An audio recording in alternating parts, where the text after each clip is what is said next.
Why are they leaving China? This is Brownsville, a Texas city on the U.S.-Mexico border. Where I'm standing now is only 2 blocks from the border crossing. The building behind me is used to receive immigrants who have been released from the Border Patrol Agency. In the past 3 or 4 hours, we saw buses one after another bringing migrants from various countries here, and among them are migrants from China.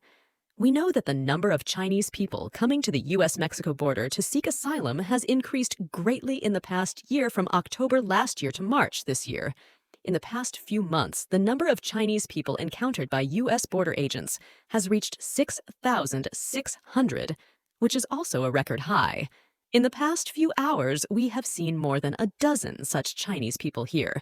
After chatting with them, we found that they basically set off from Ecuador in South America.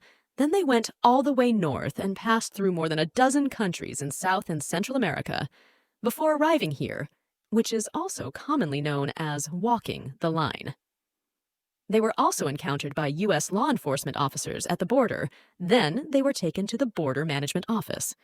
In this kind of institution, people are held for a period ranging from 3 to 5 days to more than 10 days, and then they are released, and then they come here. I flew from China to Turkey first, but the Turkish customs will check your ticket. If you bought a ticket from Turkey to Quito, they would not let you pass.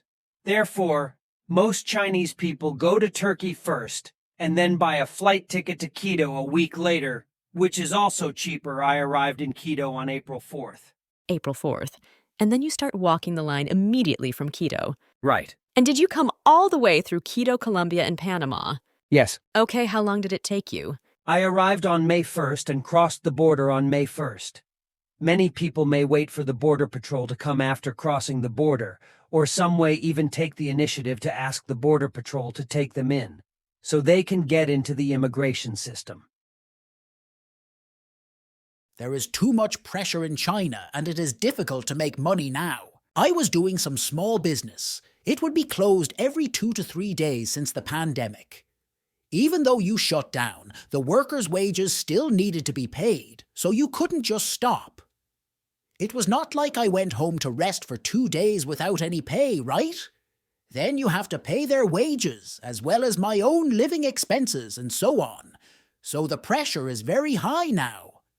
We want to come through formal procedures, which is not possible in the United States, and it is not possible in China, and we are forced out of options. The most important reason is that I feel that I don't have much hope for the future there in China because it will get worse and worse. It will be like returning to the Cultural Revolution. The worst-case scenario may be that you won't have food to eat for a few years. This Thursday, May 11th, the U.S. government will cancel an immigration measure implemented during the new Crown epidemic called Title 42. This provision allows border law enforcement officers to remove people who have crossed into the United States without going through any immigration procedures. Illegal immigrants are deported back to Mexico or their countries of origin, including those who wish to apply for asylum. Some experts say that this provision does not have any legal consequences for immigrants who cross the border illegally. Therefore, many immigrants will try to cross the border again after being deported.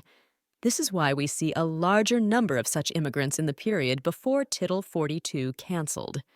If this clause is canceled, the kind of impact this uncertainty will have on immigrants is not clear yet. We will continue to report from the front lines of the U.S.-Mexico border